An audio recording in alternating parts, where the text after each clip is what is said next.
Bismillahirrahmanirrahim. Assalamualaikum warahmatullahi wabarakatuh. Bagaimana kabarnya anak-anak?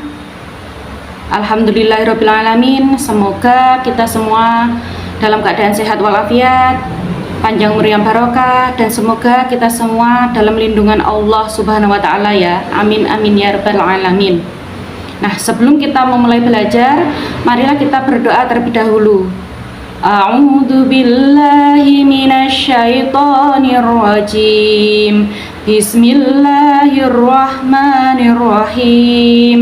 Raditu billahi rabba wa bil islami dina wa bi Muhammadin nabiyya wa rasula. Rabbi zidni ilma warzuqni fahma. Amin ya rabbal alamin. Pada kesempatan kali ini, izinkan saya untuk menjelaskan materi dari kelas 7 semester 2, yaitu materinya tentang beriman kepada malaikat-malaikat Allah Subhanahu wa Ta'ala. Nah, sebelum saya menjelaskan materi tersebut, saya akan memaparkan beberapa tujuan pembelajaran dari materi tersebut. Nah, di sini ada 4 tujuan pembelajaran. Yang pertama, peserta didik dapat menjelaskan makna iman kepada malaikat menjadi bagian rukun akidah. Dan yang kedua, peserta didik dapat menyebutkan malaikat-malaikat beserta tugasnya. Yang ketiga, peserta didik dapat menghubungkan fungsi iman kepada malaikat dengan aktivitas kehidupan. Dan yang keempat, yang terakhir, yaitu peserta didik dapat menumbuhkan karakter positif sehingga tertanam dorongan untuk beramal baik dan menjauhi amal yang buruk. Nah, itu ada 4 tujuan pembelajaran dari materi beriman kepada malaikat-malaikat Allah Subhanahu wa Ta'ala. Nah, sebelum saya menjelaskan tentang beriman kepada malaikat-malaikat Allah Subhanahu wa Ta'ala, nah, saya akan menjelaskan apa sih arti dari iman itu. Iman artinya percaya. Jadi beriman kepada malaikat-malaikat Allah Subhanahu wa Ta'ala yaitu mempercayai dan meyakini dengan sepenuh hati bahwasanya malaikat itu diciptakan oleh Allah Subhanahu wa Ta'ala. Beriman kepada malaikat Allah Subhanahu wa Ta'ala harus dipahami dan diamalkan umat Islam dalam kehidupan sehari-hari. Nah, perintah beriman kepada malaikat dijelaskan dalam firman Allah dalam surat Al-Baqarah ayat 285. A'udzu billahi minasyaitonir rajim. Bismillahirrahmanirrahim. Amanar rasulu bima unzila ilaihi mir rabbihil wal mu'minun kullun amana billahi wa malaikatihi wa kutubihi wa rusuli la nufarriqu baina ahadim mir rusuli wa qalu sami'na wa ata'na ghufranaka rabbana wa ilaikal masir. Yang artinya, Rasul Muhammad beriman kepada apa yang diturunkan kepadanya Al-Quran dari Tuhannya.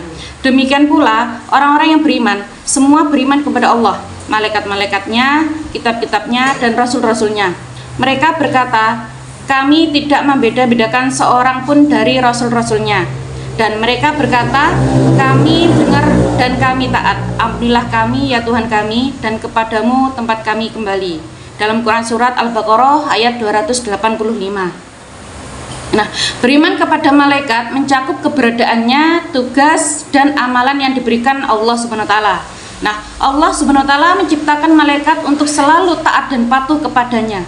Nah, malaikat itu tidak pernah membangkang atas perintahnya dari Allah. Malaikat merupakan makhluk ciptaan Allah Subhanahu wa Ta'ala yang gaib.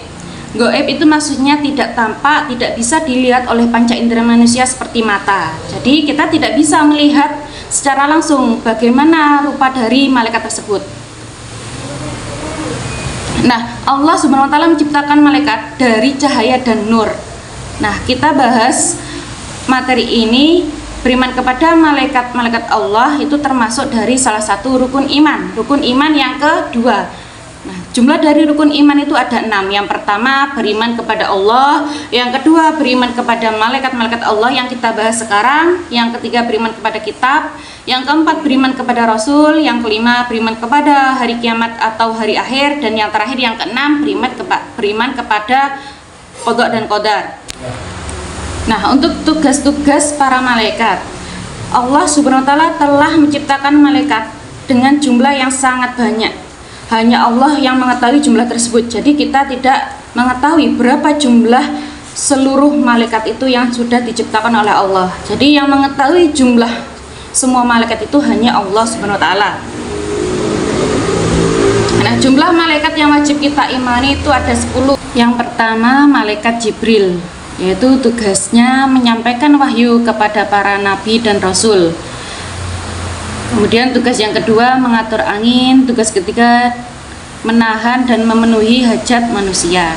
Yang kedua malaikat Mikail, yaitu tugasnya membagikan rezeki kepada seluruh makhluk Allah Subhanahu wa taala, baik manusia, hewan maupun tumbuhan. Nah, malaikat Mikail juga mengatur hujan dan memberikan kehidupan pada tumbuhan. Yang ketiga, malaikat Raqib, yaitu tugasnya mencatat amal baik seluruh manusia selama hidup di dunia. Nah, amal baik ini akan menyelamatkan manusia dari api neraka sehingga dapat dipertimbangkan untuk masuk ke surga. Yang keempat, malaikat Atid, yaitu tugasnya mencatat amal buruk seluruh manusia selama hidup di dunia. Nah, keburukan sekecil apapun tidak ada yang luput sedikit pun dalam pencatatan malaikat Atid. Yang kelima, malaikat Israfil, yaitu tugasnya meniup sangkakala. Yang keenam, malaikat Israel, yaitu tugasnya mencabut seluruh nyawa, tidak hanya manusia saja tetapi seluruh makhluk hidup jika telah tiba waktu kematiannya. Yang ketujuh, malaikat Mungkar, yaitu tugasnya mendatangi dan menanyakan amal perbuatan manusia di alam kubur. Nah, amal perbuatan yang ditanyakan oleh malaikat Mungkar yaitu amal buruk yang dilakukan manusia selama hidup di dunia. Yang kedelapan, malaikat Nakir, yaitu tugasnya mendatangi manusia yang ada di alam kubur dan akan menanyakan amal kebaikan yang dilakukan selama manusia hidup di dunia. Yang kesembilan, malaikat Malik, yaitu tugasnya menjaga pintu neraka. Nah, malaikat Malik ini dijelaskan dalam Al-Quran adalah sosok yang sangat kasar dan keras. Yang terakhir, yang ke-10, yaitu malaikat Ridwan, tugasnya menjaga pintu surga. Nah, surga adalah tempat untuk kembalinya orang yang selalu beriman kepada Allah Subhanahu wa taala. Sebagai seorang muslim, kita wajib beriman kepada malaikat. Nah, apabila beriman kepada malaikat, berarti ia telah beriman kepada Allah Subhanahu wa taala yang telah menciptakan malaikat-malaikat tersebut. Para malaikat ketika melaksanakan perintah dari Allah tidak pernah merasakan lelah maupun letih. Nah, selain sifat-sifat tersebut, malaikat juga mempunyai sifat-sifat lain, yaitu yang pertama, malaikat tidak makan, tidak minum, dan juga tidak tidur. Jadi malaikat tidak pernah merasakan haus, tidak pernah merasakan lapar, maupun tidak merasakan mengantuk. Yang kedua, malaikat juga tidak pernah merasakan lelah, letih, dan juga capek. Yang ketiga, malaikat tidak berjenis kelamin laki-laki maupun perempuan. Nah, malaikat juga bisa berubah wujud atas izin Allah Subhanahu wa taala. Yang keempat, malaikat tidak pernah membantah dan selalu patuh dan taat kepada Allah. Dan yang kelima, malaikat tidak pernah melakukan maksiat dan tidak pernah berpaling dari Allah Subhanahu wa taala. Kesimpulan dari materi ini, beriman kepada malaikat-malaikat Allah Subhanahu wa taala ini termasuk dari salah satu rukun iman, yaitu rukun iman yang kedua. Nah, rukun iman itu termasuk dari materi dasar atau materi pokok. Jadi kita harus mempelajari dan memahaminya.